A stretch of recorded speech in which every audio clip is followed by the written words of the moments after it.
നിങ്ങൾ ഈ വാർത്ത കണ്ടല്ലോ. ക്രിമിനൽ കേസുകൾ ശിക്ഷിക്കപ്പെടുന്ന രാഷ്ട്രീയക്കാർക്ക് രാഷ്ട്രീയത്തിൽ ആജീവനാന്ത വിലക്ക് ഏർപ്പെടുത്തേണ്ടെന്ന് പറഞ്ഞപ്പോൾ കേന്ദ്രം സുപ്രീം കോടതിയിൽ പറഞ്ഞിരിക്കുകയാണ്. ഓൾറെഡി ഇതിന് ആജീവനാന്ത വിലക്ക് ഏർപ്പെടുത്തണമെന്ന് പറഞ്ഞ് ഒരാൾ ഹർജി നൽകിയിട്ടുണ്ടായിരുന്നു. അപ്പോൾ അതിനെ എതിർത്തുകൊണ്ടാണ് സുപ്രീം കോടതിയിൽ കേന്ദ്രം ഇങ്ങനെ സംസാരിച്ചിട്ടുള്ളത്.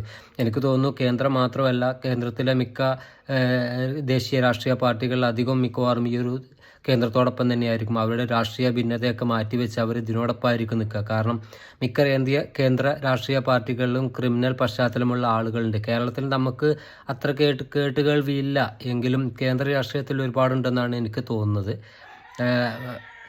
ഇതുപോലെ നമ്മുടെ ക്രിമിനൽ പശ്ചാത്തലമുള്ള ആൾക്കാർ രാഷ്ട്രീയത്തിൽ വീണ്ടും തുടരുമ്പോൾ അവർക്കതൊരു വളമായി പോവുകയാണ്. സാധാരണക്കാരെ ഭീഷണിപ്പെടുത്താനും ആ രീതിയിൽ ജനങ്ങളെ കയ്യേറ്റം ചെയ്ത് ജനങ്ങളുടെ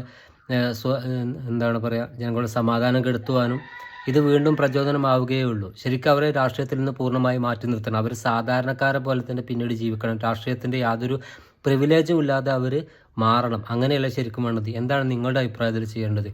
അവരെ വീണ്ടും രാഷ്ട്രീയത്തിൽ തുടരാൻ അനുവദിക്കണമോ, അതോ അവർ സാധാരണക്കാരെ പോലെ രാഷ്ട്രീയത്തിന് പൂർണ്ണമായി അവരെ മാറ്റി നിർത്തണം? കാരണം അധികാരം കിട്ടിക്കഴിഞ്ഞാൽ ഇവരെന്തൊക്കെയാണ് പിന്നീടും ചെയ്ത് കൂട്ടുക എന്ന് നമുക്ക് പറയാൻ പറ്റില്ല. വീണ്ടും ജനങ്ങളുടെ ജീവിതം കൂടുതൽ ദുസ്സഹമാവുകയേ ഉള്ളൂ. നിങ്ങളുടെ അഭിപ്രായം കമൻറ്റും താഴെ രേഖപ്പെടുത്തൂ. Bye bye.